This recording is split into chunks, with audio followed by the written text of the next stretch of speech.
Hey, what's up mga bro? Magandang araw mga sir at isang update na naman ang meron tayo ngayon.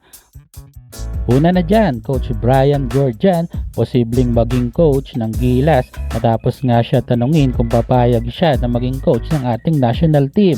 Ikalawa naman sa ating balita, Andre Blatch, bakit nga ba nag-give up na mapaglaro sa PBA? Ano nga ba ang dahilan kung bakit hindi na siya makakapaglaro sa Asia's longest league sa mundo? At sa ikatlong balita naman, Dwight Ramos, pangungunahan ng lineup ng Asia All-Star sa Japan B-League. Sino-sino pa kaya ang mga kasamang Pinoy?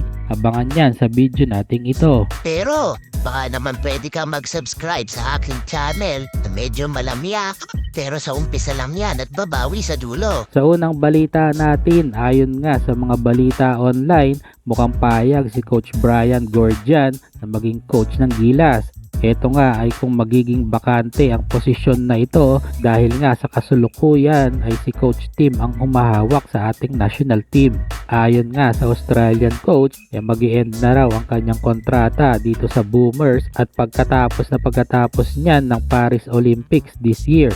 Kaya naman kung magiging bakante raw ang posisyon ng Gilas ay tatanggapin nga raw niya ito. Matatandaan nga natin na pinainit ng team ni Coach Georgian ng PBA noong napasama ang Bay Area Dragons sa nasabing liga at nakarating pa ng finals laban niyan sa Hinebra. Kaya naman gustong gusto daw niya ang Filipino fans pati na ang Pilipinas. Sa tingin ko naman maganda ang resume netong si Coach Georgian as a national coach at para sa akin magiging maganda panigurado ang sistema ng Gilas program. Sa susunod na balita natin, si Andre Blatch nga nawalan na daw ng gana na i-pursue ang karera niya sa PBA. Ang dahilan umano matagal na daw siyang na-turn down na maglaro sa PBA kahit na ilang ulit na daw siyang naghahangad na makapaglaro dito. Ayon pa sa 37-year-old naturalized player ng Pilipinas, hindi na raw siya naghahangad sa ngayon na makapasok dahil alam niyang hindi siya papayagan sa kadahilanang hindi pwede maglaro ang naturalized player as local sa PBA at maaari lang siyang maglaro as import kasabay pa niyan na ang height limit lang sa PBA ay 6'9". Ito nga yung nirereklamo ni Dwight Howard na bakit daw may limit sa height ang larong basketball dito sa Pilipinas. Meron nga daw offer noon ng TNT para maglaro si Blatch as import pero hindi daw ito natuloy sa hindi nabanggit na kadahilanan. Sa huling balita naman natin, Dwight Ramos, pangungunahan ng All-Star cast ng Filipino Hoopers sa Japan B-League.